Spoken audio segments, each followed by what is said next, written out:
Halo, selamat datang lagi di The Deep Dive. Kali ini kita mau bedah satu anggapan nih. Anggapan yang kayaknya sering banget kita dengar atau mungkin kita rasain sendiri di kantor. Anggapan apa tuh? Itu loh, bahwa atasan bos kita itu pasti lebih ngerti soal inovasi dibanding kita, stafnya, gitu kan seringnya. Pertanyaannya, bener nggak sih? Nah, itu dia pertanyaannya. Menarik banget buat digali lebih dalam. Kita akan pakai bab 7 dari buku Scott Berkun, The Myths of Innovation. Judul babnya aja udah, lumayan provokatif. Atasan Anda lebih tahu tentang inovasi daripada Anda. Wah, oke. Jadi misi kita hari ini bisa dibilang ngulitin mitos ini ya. Kenapa sih anggapan ini kok awet banget, terus kenapa seringkali ini ya keliru? Dan yang paling penting mungkin apa sih sebenarnya yang dibutuhin buat benar-benar ngelola inovasi? Bukan cuma ikut-ikutan tren aja gitu. Iya betul, kita akan lihat bentrokan antara cara manajemen yang katakanlah lama ya, dengan kebutuhan ide-ide baru, semuanya berdasarkan pandangan Berkun di bab ini. Oke, siap. Mari kita bongkar. Sip. Yang menarik dari bab ini menurut saya adalah gimana Berken langsung nantang asumsi dasar soal hierarki. Biasanya kan kita mikir ya, posisi lebih tinggi, otomatis ilmunya juga lebih tinggi dong, termasuk soal inovasi. Masuk akal sih kalau mikir gitu awalnya. Nah, bab ini bilang, tunggu dulu, nggak sesederhana itu.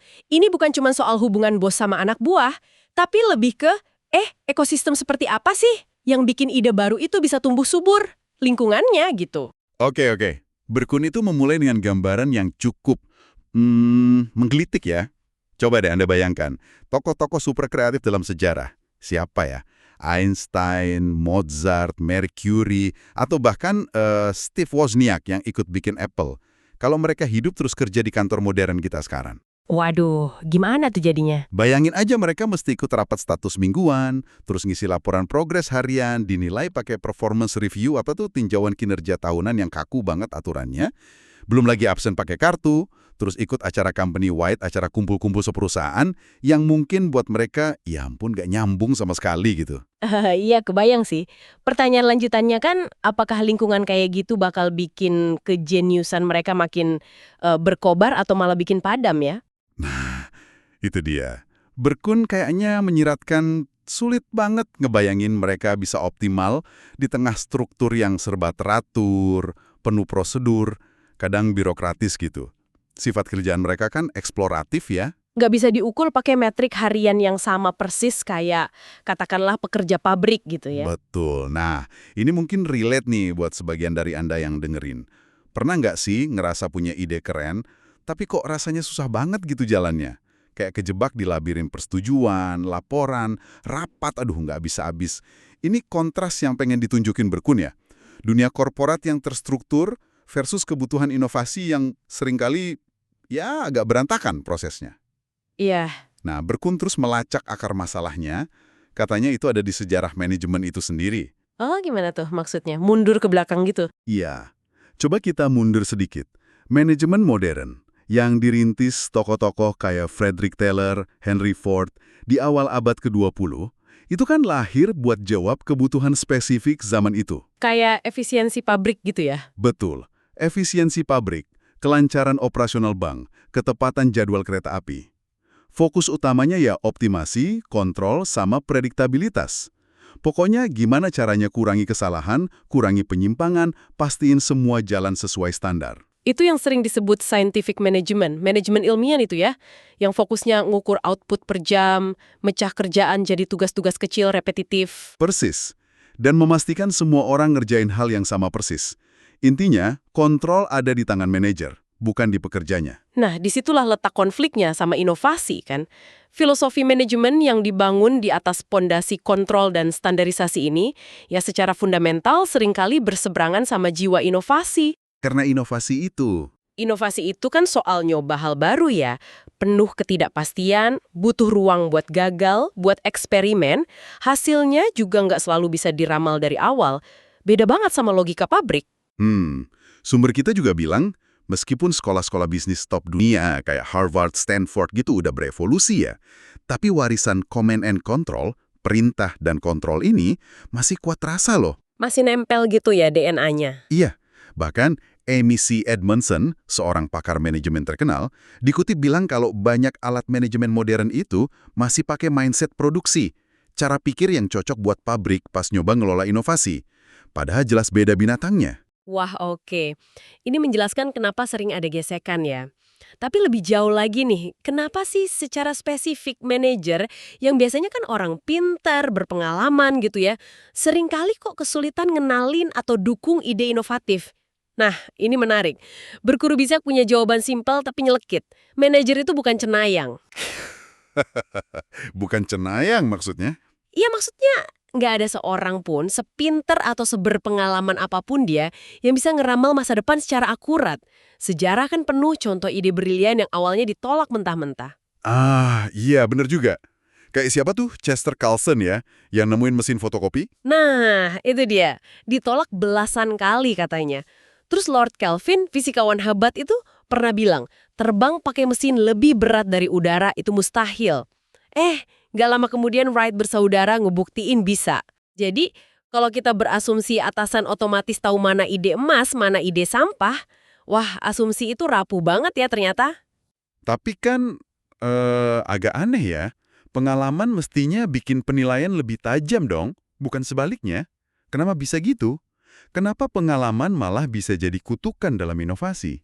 Ini nih salah satu paradoks yang diangkat Berkun. Ada beberapa bias yang bekerja di sini.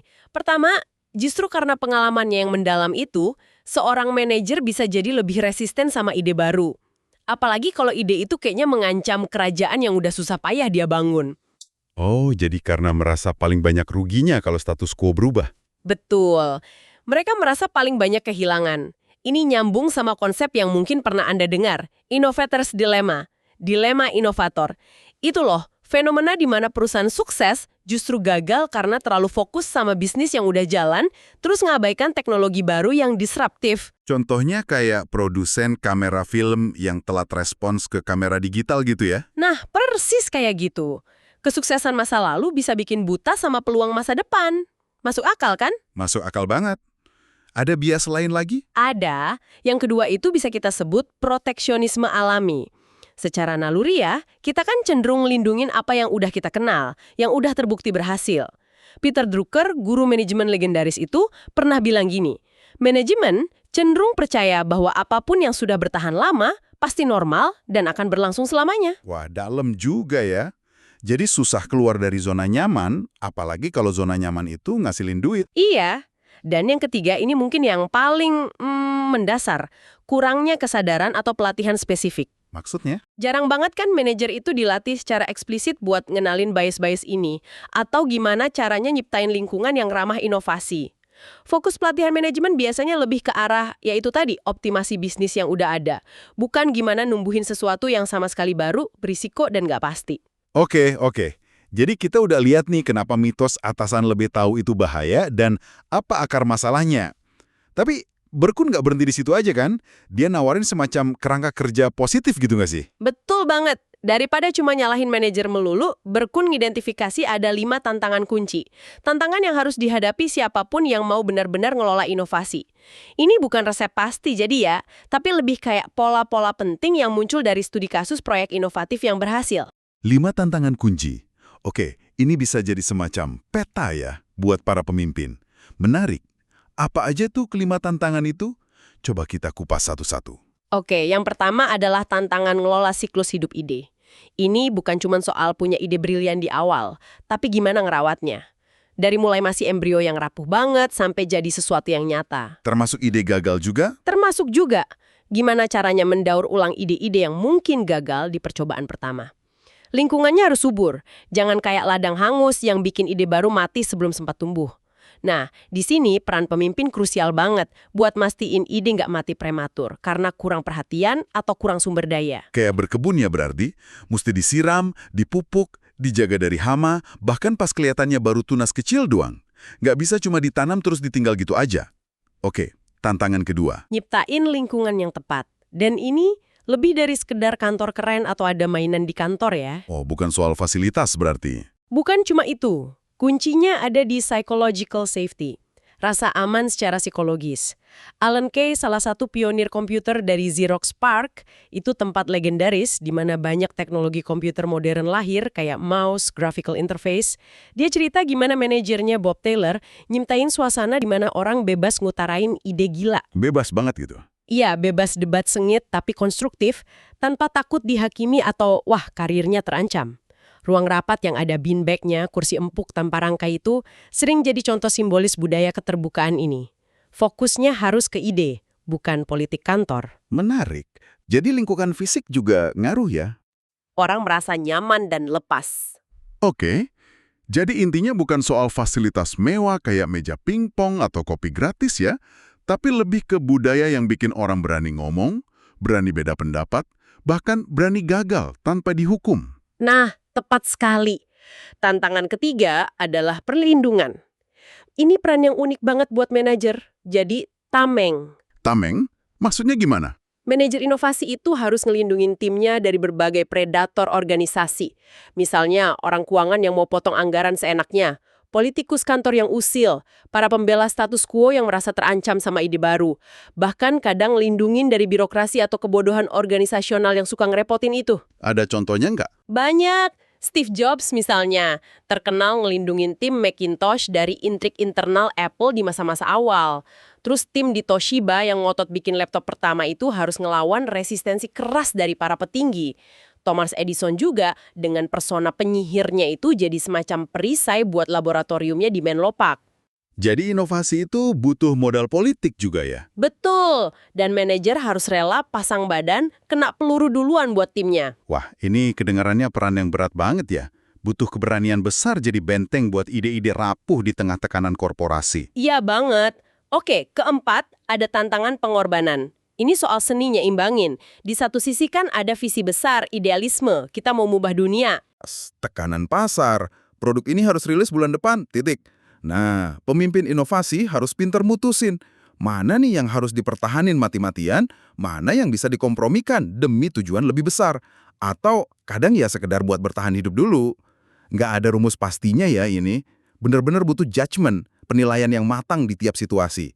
Persis, butuh kebijaksanaan. Oke, menari di antara mimpi besar dan kenyataan di lapangan. Lalu tantangan terakhir, yang kelima. Yang kelima adalah persuasi. Punya ide hebat itu satu hal, tapi ngeyakinin orang lain buat percaya dan dukung ide itu, wah, itu hal lain lagi. Seni menjual ide gitu ya? Betul. Inovator, termasuk manajer yang mimpin tim inovasi, harus jadi penjual yang ulung. Mereka harus bisa ngatasin resistensi alami orang sama hal baru. Ini dibahas berkun di bab lain juga soal kenapa kita sering nolak ide bagus. Taruhannya lebih tinggi buat manajer ya? Iya, karena mereka nggak cuma bawa ide sendiri, tapi juga bawa harapan timnya. Menariknya nih, berkundilang kegigihan itu seringkali lebih penting daripada sekedar karisma loh. Oh iya, gimana tuh? Lihat aja si Carlson dengan mesin fotokopinya, Jobs yang bangkit lagi sama Apple, Page dan Brin yang awalnya susah banget cari dana buat Google, atau Fred Smith yang ngotot bikin FedEx. Mereka semua kan ditolak, diragukan, tapi pantang menyerah. Gigih banget ya mereka. Ada kutipan Jobs yang terkenal, intinya kegigihan itulah yang bedain pengusaha sukses sama yang gagal. Jadi persuasi ini dibutuhin terus-menerus, dari awal proses sampai akhir. Oke, jadi bukan cuma soal punya ide cemerlang aja ya, tapi juga soal stamina, kegigihan, dan kelihayan ngebujuk orang lain. 5 tantangan ini, siklus hidup ide, lingkungan, perlindungan, pengorbanan, persuasi, benar-benar ngebuka mata ya, betapa kompleksnya ngelola inovasi itu. Jauh dari sekedar punya ide bagus. Jauh banget. Nah, oke, setelah dengerin semua ini, kira-kira apa artinya buat Anda nih, para pendengar kami? Kalau Anda seorang manajer, coba deh refleksi sedikit. Apakah Anda udah berupaya ngatasin kelima tantangan ini? Udah aktif belum bangun lingkungan yang aman? Udah ngelindungin tim dari gangguan belum? Atau udah ngerawat siklus hidup ide? Bikin pengorbanan yang cerdas, terus ngelatih kemampuan persuasi? Nah, itu kalau Anda manajer. Kalau Anda bukan manajer, gimana Anda bisa navigasi dinamika ini? Mungkin nggak sih Anda bisa ikut kontribusi nyiptain kondisi ini? Atau paling nggak, bantu atasan Anda biar lebih paham tantangan unik inovasi ini? Penting juga digarisbawahi ya, ini bukan soal nyari kambing hitam atau nyalain manajer semata. Sama sekali bukan. Ini lebih tentang memahami bahwa sistem manajemen tradisional yang emang dirancang buat stabilitas, itu seringkali secara inheren kurang cocok buat ketidakpastian inovasi. Jadi butuh cara main yang beda gitu ya? Betul.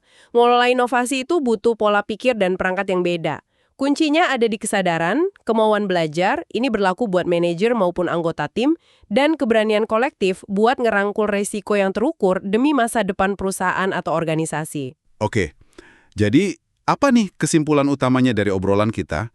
Kayaknya jelas ya, anggapan bahwa atasan otomatis lebih tahu soal inovasi itu, ya ternyata cuma mitos. Sebuah mitos yang perlu dibongkar. Iya, ngelola inovasi itu bukan soal hierarki atau pengalaman semata, tapi soal kemampuan nyiptain kondisi yang tepat, lingkungan yang subur, perlindungan yang kuat, keberanian berkorban, dan kelihayan meyakinkan orang lain. Ini satu set keahlian dan pola pikir yang beda dari manajemen biasa.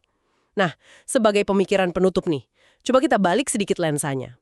Berkun kan fokus ke 5 tantangan buat manajer. Tapi gimana kalau kita, terutama Anda yang bukan manajer, mikirin tantangan sebaliknya? Tantangan sebaliknya? Maksudnya? Tantangan dalam mengelola ke atas. Gimana caranya kita bisa secara efektif jualan ide inovatif kita ke atasan? Gimana kita bisa bantu nyiptain kondisi ideal buat inovasi dari posisi kita masing-masing? Wah, menarik tuh. Jadi kontribusi dari bawah gitu ya? Bisa jadi. Mungkin aja lompatan inovasi berikutnya justru datang bukan cuma dari manajer visioner di puncak sana, tapi dari kemampuan kita semua di setiap level buat secara kolektif ngebentuk ekosistem yang tepat. Ekosistem buat ide-ide baru lahir dan berkembang. Gimana menurut Anda? Pertanyaan yang bagus banget buat kita bawa pulang dan renungkan masing-masing. Oke deh, terima kasih banyak sudah menyimak diskusi kita kali ini di The Deep Dive. Sampai jumpa di kesempatan berikutnya.